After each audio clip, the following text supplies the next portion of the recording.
नमस्कार दोस्तों। हम यहाँ पे विज्ञान एवं प्रौद्योगिकी पढ़ने वाले हैं जो कि आरएएस के सेकंड पेपर में पूछी जाती है।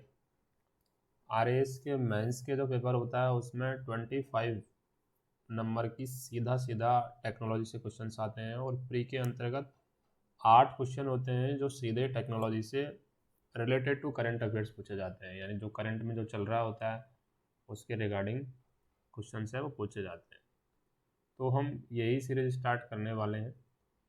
उसमें हम देखने वाले हैं कि पहले हम जो छोटी छोटी चीज़ें उनके बारे में जानने की ट्राई करते हैं। जैसे लेट सपोज कि कई बार इंटरव्यू में ये पूछ लेता है कि भाई विज्ञान और प्रौद्योगिकी में थोड़ा सा अंतर बता दीजिए, आपकी क्या अंतर होता है।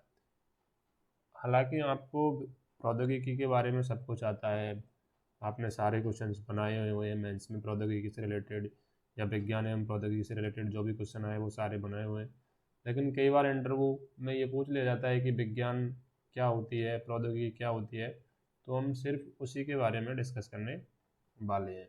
उसके बाद हम देखने वाले हैं कि टेक्नोलॉजी के अंतर्गत सिलेबस क्या क्या होता है जो स्टेट पीसीएस में पूछा जाता है, और फिर हम थोड़ा सा इसका टाइमलाइन देखेंगे कि भाई टेक्नोलॉजी जो हम पढ़ने वाले हैं या फिर साइंस एंड टेक्नोलॉजी में जो हम फर्स्ट यूनिट पढ़ेंगे जिसको बोलते हैं हम नैनो टेक्नोलॉजी, तो नैनो टेक्नोलॉजी के बारे में जो टाइम लाइन है कि भाई कैसे नैनो टेक्नोलॉजी विकसित हुई, कौन से वैज्ञानिक ने नैनो टेक्नोलॉजी को डेवलप किया और आज के टाइम में नैनो टेक्नोलॉजी का क्या उपयोग है। तो वही रटी पिटी बातें हैं कि विज्ञान क्या है। तो विज्ञान होती है to know systematic knowledge which include universal law and principle. तो विज्ञान एक सिस्टमेटिक नॉलेज है जिसमें यूनिवर्सल लॉ एंड प्रिंसिपल को इंक्लूड किया जाता है। इसके बाद में प्रौद्योगिकी वर्ड है, तो इसका जनरल सा मीनिंग है कि कई बार इंटरव्यू में पूछ लिया जाता है कि प्रौद्योगिकी क्या होती है। तो विज्ञान से तकनीकी को विकसित करने की एक प्रोसेस है। This is the process to developing technology from science. अब नेक्स्ट जो शब्द आता है वो आता है कि तकनीकी क्या होती है। टेक्नोलॉजी, इसको इंग्लिश में बोलते हैं इंजीनियरिंग। तो तकनीकी होती है विज्ञान का दैनिक जीवन में अनुप्रयोग, application of science and daily life, that is called technology. तो इन तीन शब्दों का सीधा सीधा मतलब आपको पता होना चाहिए कि विज्ञान क्या है, प्रौद्योगिकी क्या है और तकनीकी क्या है, क्योंकि कई बार इंटरव्यू में ये क्वेश्चन पूछ लिया जाता है। तो हमको ये जनरल बातें पता चल गई हैं। अब हम मूव करते हैं कि साइंस एंड टेक्नोलॉजी में स्टेट पीसीएस का जो सिलेबस है वो क्या क्या है। तो इसके अंतर्गत टोटल 10 टॉपिक आते हैं। उसमें पहला टॉपिक है नैनो तकनीकी क्या है, सेकंड टॉपिक है अंतरिक्ष प्रौद्योगिकी, थर्ड वन है रक्षा प्रौद्योगिकी, फोर्थ है रासायनिक एवं जैविक हथियार, फिफ्थ है जैव तकनीकी, दूर संचार तकनीकी, सूचना तकनीकी, ई गवर्नेंस, कृषि विज्ञान, उद्यान विज्ञान, वानिकी एवं पशुपालन राजस्थान के विशेष संदर्भ में, और लास्ट वन है विज्ञान एवं प्रौद्योगिकी विकास राजस्थान के विशेष संदर्भ। तो हम यहाँ पे क्या करेंगे, वन बाई वन जो सारे टॉपिक हैं उनको हम कवर करते हुए चले जाएंगे। और कवर करने का मतलब सिर्फ ये नहीं होगा कि हम सिर्फ चीज़ों को पढ़ते हैं जैसे रैंडमली हिंदी वर्ड्स को, जैसे हिंदी लाइन लिखी हुई है ई गवर्नेंस, तो हम ये भी बताएंगे कि गवर्नेंस क्या होती है। जैसे हमने अभी बताया प्रौद्योगिकी क्या होती है, विज्ञान क्या होती है, ऐसे हम सारे जो टर्म्स होंगे हिंदी के, जो भी टर्म्स होंगे जिनका मीनिंग हमको एक्चुअल में पता नहीं होगा उनको हम बताने का ट्राई करेंगे। तो हम स्टार्ट करते हैं कि नैनो तकनीकी क्या होती है, जो फर्स्ट पॉइंट है हमारा सिलेबस का। तो नैनो तकनीकी, सबसे पहले हम बात करते हैं कि नैनो क्या होती है। नैनो एक होता है नैनो वर्ड, एक होता है तकनीकी। टेक्नोलॉजी तो समझ में आता है कि एप्लीकेशन है, ये किसका, साइंस की एप्लीकेशन है तकनीकी एंड डेली लाइफ। और नैनो वर्ड से हमें ये समझ में आता है कि छोटा, नैनो मतलब छोटा या बौना। तो नैनो तकनीकी की वह शाखा जिसके अंतर्गत पदार्थ का नैनो पैमाने पर अध्ययन किया जाता है तथा परमाणविक एवं आणविक स्तर पर उनकी संरचना में नैनो पैमाने पर अध्ययन किया जाता है तथा परमाणु एवं आणविक स्तर पर उनकी संरचना में परिवर्तन कर अध्ययन किया जाता है। यानी नैनो तकनीकी की डेफिनेशन अगर हम बात करें तो ये बोल रही है नैनो तकनीकी की डेफिनेशन कि नैनो तकनीकी की वह शाखा है जिसके अंतर्गत पदार्थ का परमाणविक एवं आणविक स्तर पर अध्ययन कर उनकी पदार्थ का परमाणविक एवं आणविक स्तर पर उनकी संरचना में परिवर्तन कर अध्ययन किया जाता है। समझ रहे हो बात को? जैसे लेट सपोज ये आपका कोई पदार्थ है, तो नैनो तकनीकी क्या कहेगी कि ये एक तकनीकी की वह शाखा है जिसमें पदार्थ का नैनो पैमाने पर उसकी आणविक एवं परमाणविक संरचना में परिवर्तन करके अध्ययन किया जाता है। जैसे लेट सपोज ये नैनो पैमाना है कि 10 की पावर 0, 10 की पावर 0 की वैल्यू 1 होती है, ये हमें पता ही है। उसके बाद में आता है 10 की पावर 1। तो 10 की पावर 1 को क्या बोलते हैं हम? Anyone can answer for it? 10 की पावर 1? नो। तो 10 की पावर 1 को हम बोलते हैं डेका, 10 की पावर 2 को बोलते हैं हम एक्टो, इसको बोलते हैं डेका, इसको बोलते हैं एक्टो, 10 की पावर 3 को बोलते हैं हम किलो, 10 की पावर 6 को बोलते हैं हम मेगा, 10 की पावर 9 को बोलते हैं हम गीगा, 10 की पावर 12 को बोलते हैं हम टेरा, और 10 की पावर 15 को बोलते हैं हम पीटा, और 10 की पावर 18 को बोलते हैं एक्सा, एक्जा। इसी प्रकार से नेगेटिव टर्म में 10 की पावर -1 को बोलते हैं डेसी, 10 की पावर -2 को बोलते हैं सेंटी, 10 की पावर -3 को बोलते हैं मिली, 10 की पावर -4 को बोलते हैं कैंसर सेल। जो कैंसर होती है ना लोगों को, कैंसर सेल। 10 की पावर -5 को बोलते हैं हम हेयर, जो अपने बाल की साइज होती है वो 10 की पावर -5 की साइज की होती है। 10 की पावर -6 को बोलते हैं माइक्रो, या फिर आरबीसी या बैक्टीरिया, इसको बोलते हैं माइक्रो। इसी में आता है आपके आरबीसी और बैक्टीरिया जो भी वगैरह होते हैं। 10 की पावर -7 को बोलते हैं वायरस, वायरस की साइज इतनी होती है 10 की पावर -7। 10 की पावर -9 को बोलते हैं हम नैनो, तो ये टर्म है जो यहाँ पे आता है नैनो। इस पे आते हैं आपके डीएनए, यानी जो हमारा डीएनए होता है और जो कार्बन नैनो ट्यूब है उसकी साइज होती है 10 की पावर -9। 10 की पावर -2 साइज ऑफ एटम, परमाणु की संरचना आ जाती है। और 10 की पावर -12 को बोलते हैं हम पिको, और 10 की पावर -15 को बोलते हैं साइज ऑफ न्यूक्लियर, नाभिक की संरचना आ जाती है। और 10 की पावर -18 को बोलते हैं एटो। तो ये होता है पूरा प्रोसेस। 10 की पावर नेगेटिव में क्या बोलते हैं, 10 की पावर पॉजिटिव में क्या बोलते हैं। तो ये जो डेफिनेशन बोल रही है नैनो तकनीकी की, कि नैनो तकनीकी क्या कह रही है कि ये तकनीकी की वह शाखा है जिसमें पदार्थ के नैनो स्तर पर मतलब 10 की पावर -9 के लेवल पर जाकर पदार्थ की परमाणविक, यानी 10 की पावर -10 से लेके 10 की पावर -10 होता है परमाणविक स्तर, तो पदार्थ के नैनो स्तर पर जाकर उसकी परमाणविक एवं आणविक संरचना में परिवर्तन कर जो अध्ययन किया जाता है उसको बोलते हैं हम नैनो टेक्नोलॉजी।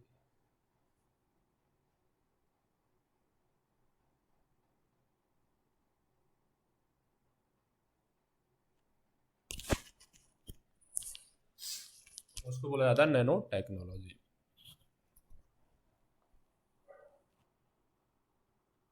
उसके बाद में जो ये नैनो टेक्नोलॉजी शब्द है वो जापानी वैज्ञानिक नोरियो तानीगुची द्वारा 1974 यानी 1974 में सबसे पहले ये शब्द है वो दिया गया था। नैनो तकनीकी शब्द सबसे पहले किस वैज्ञानिक के द्वारा दिया गया था? तो वैज्ञानिक का नाम है नोरियो तानीगुची। कौन से सत्र में दिया गया था? 1974 में। नैनो एक ग्रीक शब्द है जिसका अर्थ होता है बोना। That's the clear. नैनो रूप से, तकनीकी रूप से नैनो का तात्पर्य 10 की पावर -9 होता है, और नैनो स्केल होती है बेसिकली 1 नैनोमीटर से 100 नैनोमीटर, यानी 10 की पावर -9 से 10 की पावर -7। अब 10 की पावर 9 से 10 की पावर -7 के बीच में क्या क्या आता है? 10 की पावर -10 जस्ट लेफ्ट में चलेंगे, इसके जस्ट 10 की पावर -10 होता है साइज ऑफ एटम, परमाणु की संरचना, परमाणु की साइज होती है। 10 की पावर -9 पे नैनो संरचना होती है जिसको बोलते हैं डीएनए और कार्बन नैनो ट्यूब। 10 की पावर -8, 10 की पावर -7 पे वायरस आ जाता है। 10 की पावर -6 पे आ जाता है आरबीसी या बैक्टीरिया या माइक्रो भी बोला जाता है। तो ये होता है नैनो टेक्नोलॉजी। सो यहाँ पे कुछ नहीं है, नैनो टेक्नोलॉजी या नैनो तकनीकी क्या है? तो नैनो तकनीकी विज्ञान की वह शाखा है जिसके अंतर्गत पदार्थ एवं परमाणु है। यानी नैनो तकनीक क्या है? तकनीकी की वह शाखा है जिसके अंतर्गत पदार्थ को, मतलब अगर तुम्हें ये याद नहीं हो रही है तो ऐसे याद कर सकते हैं कि नैनो तकनीकी वह शाखा है जिसके अंतर्गत नैनो पैमाने पर पदार्थ की परमाणविक एवं आणविक संरचना में परिवर्तन कर अध्ययन किया जाता है, या 10⁻⁹ की स्थिति में पदार्थ के परमाणविक एवं आणविक स्तर में परिवर्तन कर अध्ययन किया जाता है। तो ये रटने वाली चीज़ है, तो उसको रटना ही है। अब टाइमलाइन क्या कहती है कि सबसे पहले क्या हुआ, 1959 के अंतर्गत क्या हुआ, एक मीटिंग हुई थी। एक मीटिंग यानी एक ऑर्गेनाइजर ने एक मीटिंग हुई थी जिसके अंतर्गत एक अमेरिकी वैज्ञानिक थे रिचर्ड फिनमैन जिनको नैनो टेक्नोलॉजी के फादर भी कहा जाता है। तो 1959 में 1959 में एक मीटिंग हुई थी जिसमें अमेरिकी वैज्ञानिक रिचर्ड फिनमैन, जिसको नैनो टेक्नोलॉजी का फादर भी कहा जाता है, उन्होंने एक भाषण दिया कि there is a plenty of room at the bottom. तो इस भाषण को आपको याद रखना है कि कौन सा भाषण दिया था, there is a plenty of room at the bottom. इस इस भाषण का जो मतलब है वो क्या होता है कि ये जो सीधा सीधा मतलब है plenty of room. Plenty of room का मतलब होता है अपार संभावना। एट द बॉटम का मतलब क्या है, तल की तरफ। तो उन्होंने बताया कि भाई पहले होता क्या था कि जैसे अपन there is a plenty of room at the bottom, यानी तल की तरफ अपार संभावना है। Biggest source of power of at the bottom, यानी जो शक्ति का जो अपार संभावना है वो नीचे की तरफ है, डाउन की तरफ है, ना कि ऊपर की तरफ। तो आप किसी भी चीज़ में जाओगे तो नीचे की तरफ जितना ज़्यादा जाओगे उतनी ही उसकी पावर है वो बढ़ती चली जाएगी। तो उन्होंने एक बात कही थी, एक भाषण दिया था कि there is a plenty of room at the bottom, जिसका मतलब होता है कि जो पावर की जो बिगेस्ट सोर्स ऑफ पावर है वो एटम की तरफ है, मतलब बॉटम की तरफ है। उसके बाद में उन्होंने बताया कि 1974 में आता है, टोक्यो विश्वविद्यालय के प्रोफेसर थे नोरियो तानीगुची, उन्होंने नैनो तकनीकी शब्द दे दिया था। तो ये अपन को याद रखना ही है। और जो ये भाषण दिया गया था there is a plenty of room at the bottom, इसमें वो उन्होंने बताया कि जो कैसे स्वतंत्र परमाणु और अणुओं के साथ जो जोड़ तोड़ की प्रक्रिया से विज्ञान को एक नया आयाम दिया जा सकता है। यानी नैनो स्तर पर जाकर परमाणु और अणुओं के साथ जो तोड़ जोड़ की जाती है उससे साइंस को एक नई दिशा में ले जाया जा सकता है। इस भाषण ने क्या किया कि नैनो तकनीकी के क्षेत्र में बहुत ही प्रेरणा दी थी। इस भाषण ने नैनो टेक्नोलॉजी के क्षेत्र में बहुत ही प्रेरणा दी थी।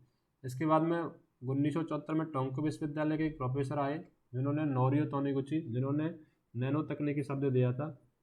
उसके बाद में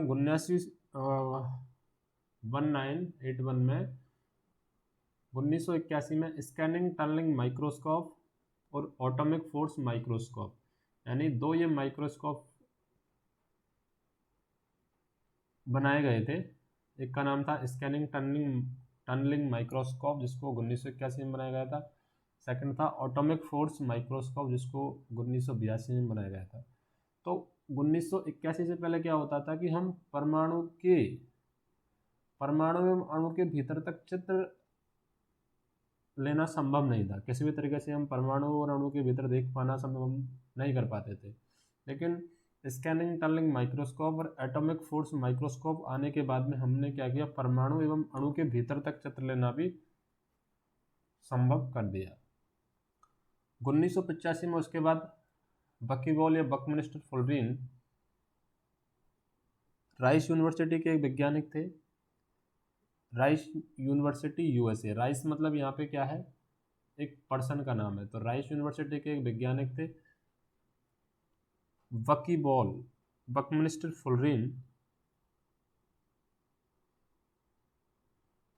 1985 में यानी बकमुलिस्टर फ्लोरीन की खोज हुई थी। और बकमुलिस्टर फ्लोरीन में क्या होता है, कार्बन के 60 परमाणु होते हैं और 32 फलक होते हैं, जिसमें से 20 षटकोणीय होते हैं और 12 होते हैं वो सीधे क्या होते हैं, पंचकोणीय होते हैं। कार्बन का अपर रूप होता है फ्लोरीन। ग्रेफाइट को हाई टेम्परेचर पर गर्म करने के बाद इसकी फ्लोरीन बनाई जा सकती है। फ्लोरीन की संरचना होती है वो लगभग फुटबॉल के समान होती है। उसके बाद 1986 में MIT के एरिक ट्रेक्सलर ने एक पुस्तक लिखी, इंजन्स ऑफ क्रिश्चियन। MIT क्या है, एक USA की एक यूनिवर्सिटी है, institute technology university of USA। तो एरिक ट्रेक्सलर ने एक पुस्तक लिखी, इंजन्स ऑफ क्रिश्चियन, जिसने मॉलिक्यूलर नैनो टेक्नोलॉजी, इस पुस्तक में क्या हुआ, मॉलिक्यूलर नैनो टेक्नोलॉजी को विश्वविख्यात बनाया गया। यानी नैनो टेक्नोलॉजी को अणु स्तर पर, अणु के लेवल पर विख्यात बना दिया है इस पुस्तक में। इंजन्स ऑफ क्रिश्चियन नामक एक एरिक ट्रेक्सलर ने 1986 में MIT के प्रोफेसर हैं, उन्होंने एक पुस्तक लिखी। इसके बाद क्या हुआ कि नैनो टेक्नोलॉजी को अणु के लेवल पर उन्होंने पूरे विश्व में विख्यात बना दिया। उसके बाद 1991 में जापानी वैज्ञानिक सुमियो इजिमा, 1991 में सुमियो इजिमा ने कार्बन नैनो ट्यूब CNT का निर्माण किया था। अब ये कार्बन नैनो ट्यूब क्या होती है, कार्बन नैनो ट्यूब एक गजब की चीज़ है और इससे आगे जो भविष्य में हम ऐसे ऐसे काम करने वाले हैं जिसे देख के हमारी आंखें ना पूरी तरह रह जाएंगी। जैसे हम पहले सोचते थे कि अगर हम पूर्वजों की बात करें, लेट्स सपोज कि आज से 1947 या फिर 1940 के अंतर्गत की बात करें, बोले कि यार एरोप्लेन में जैसे गुवाहाटी से सीधा जयपुर जाना होता है या गुवाहाटी से कहीं भी इंडिया के किसी भी प्लेस पे जाना होता है तो यहाँ पे एरोप्लेन चल रहे हैं।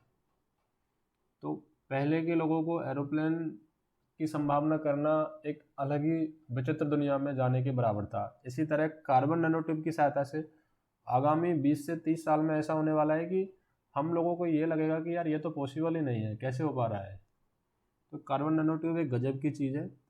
इसके अंतर्गत हाई स्ट्रेंथ होती है और हाई रेजिलेंस होती है, यानी कि बहुत ज़्यादा मजबूत होती है और ये बहुत ही लचीला होता है।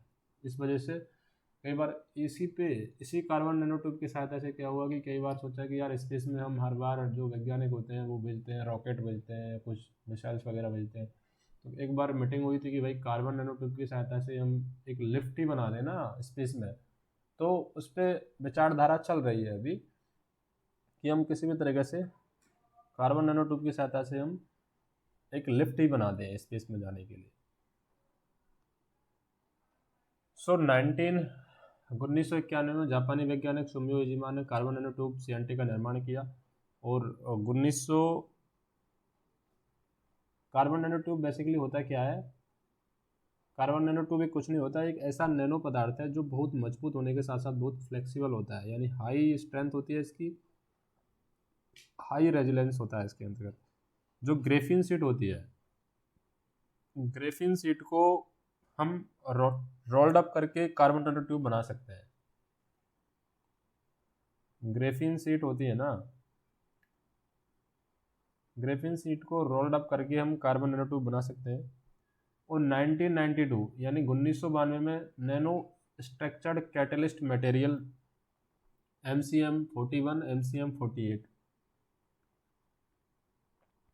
खोजे गए। 1992 में nano structured catalyst material MCM41 और MCM48 खोजे गए।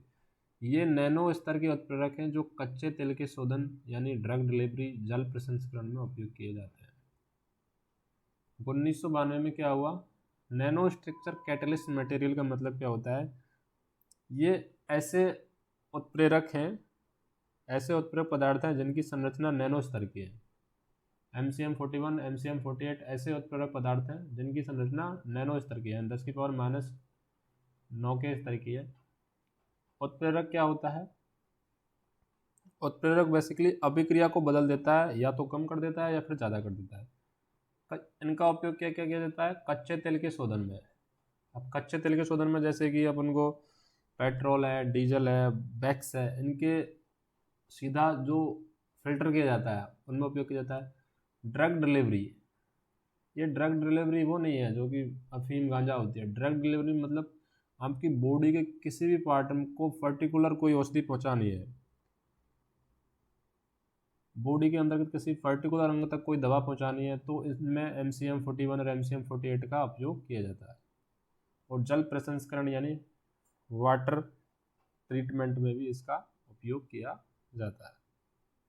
अब 2000 के आते आते क्या हुआ, नैनो टेक्नोलॉजी से बने प्रोडक्ट है वो मार्केट में आना चालू हो गया। जैसे जैसे 2000 का सन आया तो नैनो टेक्नोलॉजी है उसके प्रोडक्ट है वो मार्केट में आना चालू हो गया। उनमें सबसे पहले आती है गोल्फ बॉल्स। तो गोल्फ बॉल्स क्या होती है, जैसे गोल्फ बॉल्स होती है, जैसे हम जो बड़े लोग होते हैं वो किसी डंडे से मारते हैं बॉल को, फिर वो हवा में फायर करते हुए किसी पर्टिकुलर जो गो छेद होता है उसमें जाके बॉल गिरती है। तो गोल्फ बॉल्स क्या होती है, जैसे बॉल जो क्रिकेट लोग खेलते हैं उनको पता है कि बॉल स्विंग कैसे होती है, तो ऐसे ही गोल्फ बॉल स्विंग ना हो हवा में, उसके लिए नैनो टेक्नोलॉजी का उपयोग किया गया था, जिसमें ग्रेफिन की ऐसी कोटिंग उस बॉल पर कर दी जाती है जिससे कि वो हवा में लहराए नहीं। ऐसे प्रोडक्ट है वो मार्केट में आने लगे। पहले क्या होता था कि गोल्फ बॉल से वो हवा में लहराती थी, जैसे यहाँ से किसी ने शॉट मारा, यहाँ से एयर में बॉल लहरा गई, छेद यहाँ था, बॉल पहुँच गई इधर। लेकिन 2000 के बाद में क्या नैनो टेक्नोलॉजी का उपयोग किया गया इस खेल में, और ग्रेफिन की एक ऐसी कोटिंग या पुताई की गई उस बॉल पर कि जिससे बॉल है वो हवा में लहराए नहीं। उसके बाद में मजबूत टेनिस रैकेट। मजबूत टेनिस रैकेट बनाने में इनमें क्या होता है कि हाई तो इसमें स्ट्रेंथ चाहिए, हाई रेजिलेंस चाहिए, तो ऐसा एक ही प्रोडक्ट है नैनो टेक्नोलॉजी का यूज़ करके, कार्बन नैनो ट्यूब। तो मजबूत टेनिस रैकेट में कार्बन नैनो ट्यूब का उपयोग होने लगा।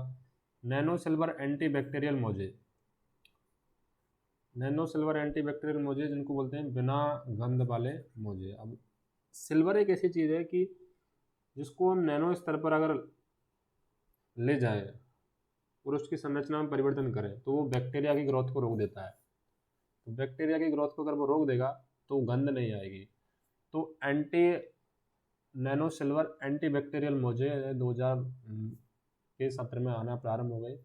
उसी के बाद 2006 में राइस यूनिवर्सिटी के एक वैज्ञानिक थे, राइस यूनिवर्सिटी यूएसए की है, जेम्स टूर ने नैनो कार विकसित की जिसमें 4 बकबुलिस्ट्रीन फ्लोरीन परमाणु होते हैं तथा यह रक्त में गति करने में सक्षम होती है।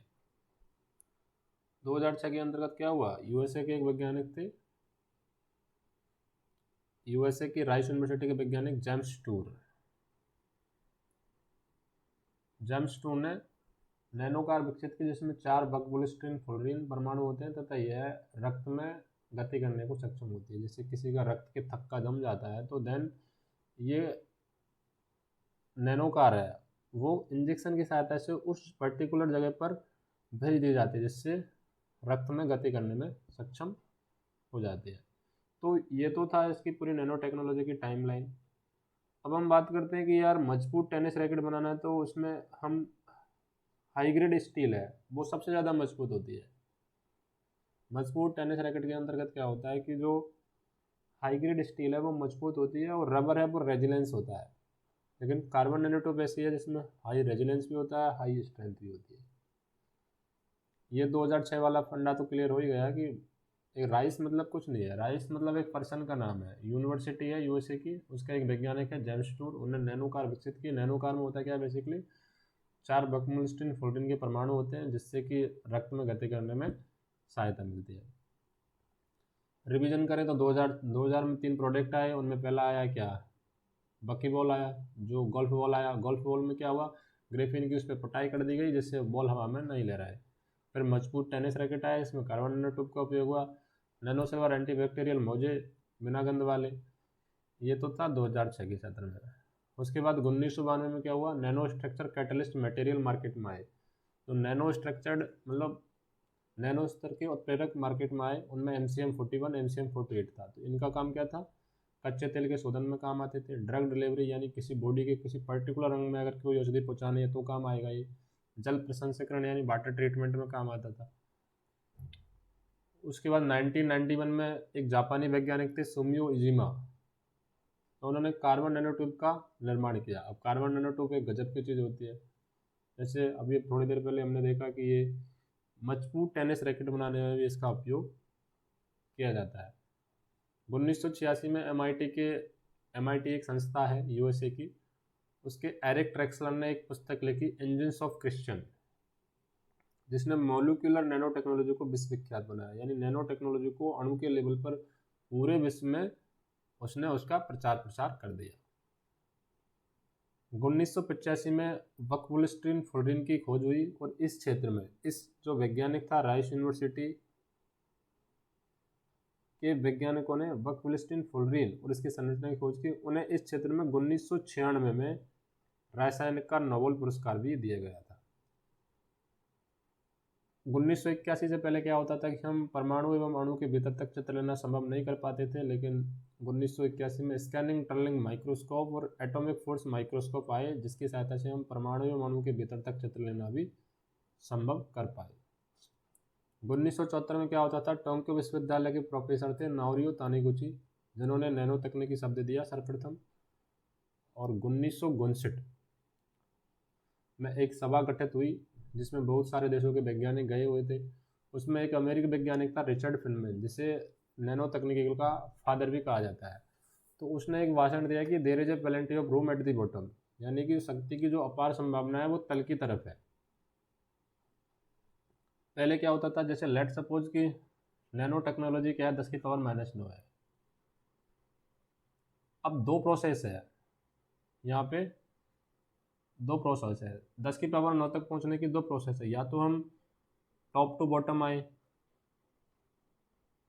बॉटम आए, यानी ऊपर से नीचे की तरफ आए तोड़ते हुए। जैसे कोई माना अब ये पर्टिकुलर रंग है तो इस पर्टिकुलर रंग को ऐसे तोड़ दिया यहाँ से, एक फिर ये तोड़ दिया, फिर ये तोड़ दिया, फिर ये तोड़ दिया, फिर ये तोड़ दिया। जैसे पार्टिकल्स में आए, फिर इसको पार्टिकल्स को तोड़े। एक एक हम छोटे छोटे इनको मिला के छोटे छोटे, जैसे ये बोला, ये मिलाया, ये मिलाया, ये मिलाया, तो जो ये वाला जो छोटे से बड़े की तरफ जाते हैं, छोटे छोटों को जोड़ के जो करते हैं हम, उसमें ज़्यादा स्ट्रेंथ होती है, वो ज़्यादा मजबूत होता है। इसी तरह ये बता रहा है कि अमेरिकी वैज्ञानिक रिचर्ड फिनमैन की there is a plenty of room at the bottom, यानी नीचे की तरफ है वो शक्ति की अपार संभावना है। आप ऊपर से किसी चीज़ को तोड़ते तोड़ते छोटी कर दोगे तो उसकी स्टेबिलिटी है वो बहुत कम हो जाती है, लेकिन जैसे जोड़ जोड़ के कुछ चीज़ें बनाओगे तो उसकी स्टेबिलिटी है वो ज़्यादा दिन तक टिकती है। तो यही था इसका टाइमलाइन नैनो टेक्नोलॉजी का। उसके बाद में नैनो पैमाने की बात की थी हमने कि नैनो पैमाने 10⁻⁻10 पे क्या होता है, साइज ऑफ एटम होती है। 10⁻9 पे डीएनए और कार्बन नैनोट्यूब होता है। 10⁻7 पे वायरस होता है। 10⁻6 पे आरबीसी और बैक्टीरियल होता है, इसको माइक्रो भी कहते हैं। नैनो स्केल होती है 1 नैनोमीटर से 1 नैनोमीटर से 100 नैनोमीटर, यानी 10⁻9 से 10⁻7 मीटर। तकनीकी रूप से नैनो से तात्पर्य होता है 10⁻9। नैनो एक ग्रीक शब्द है जिसका अर्थ होता है बोना, और नैनो तकनीकी शब्द जापानी वैज्ञानिक नोरियो तानीगुची द्वारा 1970 में दिया गया था। इसके बाद में यहाँ पे हमने देखा था कि 10⁻1 को बोलते हैं, क्या बोलते हैं 10⁻1 को? 10⁻1 को बोलते हैं डेका। 10⁻2 को बोलते हैं एक्टो। 10⁻3 को बोलते हैं किलो। 10⁻4 को बोलते हैं अपन। 10⁻6 को बोलते हैं मेगा। 10⁻7 को बोलते हैं डायमीटर ऑफ अर्थ, यानी 1.2 इंटू 10⁻7, ये होता है डायमीटर ऑफ अर्थ। 10⁻9 को बोलते हैं गीगा। 10⁻12 को बोलते हैं टेरा। 10⁻15 को बोलते हैं पीटा, और 10⁻18 को बोलते हैं एक्जा। सिमिलरली 10⁻−1 को बोलते हैं डेसी। 10⁻−2 को बोलते हैं सेंटी। 10⁻−3 को बोलते हैं मिली। 10⁻4 को बोलते हैं कैंसर सेल, जिन लोगों को कैंसर होता है वो कैंसर सेल 10⁻4 मीटर साइज़ की होती है। 10⁻5 अपने बाल की साइज़ है। 10⁻6 को बोलते हैं आरबीसी या बैक्टीरिया माइक्रो। -7 पे वायरस आ जाता है। -12 पे आ जाता है पिको। 10⁻−10 होता है ऑटम की साइज़। 10⁻−15 साइज ऑफ न्यूक्लियर, और 10⁻18 एटो हो जाती है। तो ये तो होती है साइज़ की बातें। और फिर आता है नैनो तकनीकी। नैनो तकनीकी क्या है? तकनीकी वह शाखा जिसके अंतर्गत पदार्थ का नैनो पैमानों पर अध्ययन किया जाता है तथा परमाणु एवं आणविक स्तर पर उनकी संरचना में परिवर्तन कर विभिन्न अनुप्रयोग किए जाते हैं। उसके बाद में आता है सिलेबस की। सिलेबस क्या है इसका? तो सिलेबस में 10 टॉपिक होते हैं। नैनो तकनीकी है, अंतरिक्ष प्रौद्योगिकी है, रक्षा प्रौद्योगिकी है, रासायनिक एवं जैविक हथियार है, जैव तकनीकी है, दूरसंचार तकनीकी है, सूचना तकनीकी है, ई गवर्नेंस है, कृषि विज्ञान, उद्यान विज्ञान, वानिकी एवं पशुपालन राजस्थान के विशेष संदर्भ में, विज्ञान एवं प्रौद्योगिकी विकास राजस्थान के विशेष संदर्भ में। उसके बाद में 3 टर्म थी। विज्ञान क्या है? To know systematic knowledge which include universal law and principle. प्रौद्योगिकी क्या है? विज्ञान से तकनीकों को विकसित करने की प्रक्रिया है। और तकनीकी क्या है? विज्ञान का दैनिक जीवन में अनुप्रयोग है। तो कई बार ये क्वेश्चन पूछ लिया जाता है कि इंटरव्यू में कि भाई प्रौद्योगिकी और विज्ञान में क्या अंतर है। तो विज्ञान बता सकते हैं to know systematic knowledge which include universal law and principle. और प्रौद्योगिकी क्या है? Technology, developing technology from science. और टेक्नोलॉजी तकनीकी क्या है? Application of science. और स्टार्टिंग में हमने बताया था कि हम स्टार्ट कर रहे हैं विज्ञान एवं प्रौद्योगिकी, जिसके अंतर्गत मेंस में सीधे सीधे 25 नंबर की आती है, प्री के अंतर्गत 8 क्वेश्चन आते हैं जो सीधे करंट से रिलेटेड होते हैं। तो आज तो हमने कुछ नहीं किया है, सिर्फ जनरल इंट्रोडक्शन देखा है कि विज्ञान क्या होती है, प्रौद्योगिकी क्या होती है, साइंस एंड टेक्नोलॉजी के अंतर्गत आरएस का सिलेबस क्या होता है, और टेक्नोलॉजी की जो टाइम लाइन है वो क्या क्या होती है। इसके बाद में हम जो आगे पढ़ने वाले हैं वो बढ़िया तरीके से पढ़ेंगे, मस्त तरीके से आगे बढ़ते चलेंगे, याद करते चलेंगे और आगे बढ़ते हो जाएंगे। अगर आपको ये चीज़ अच्छी लगी हो तो आप हमारे साथ जुड़ सकते हैं। Thank you.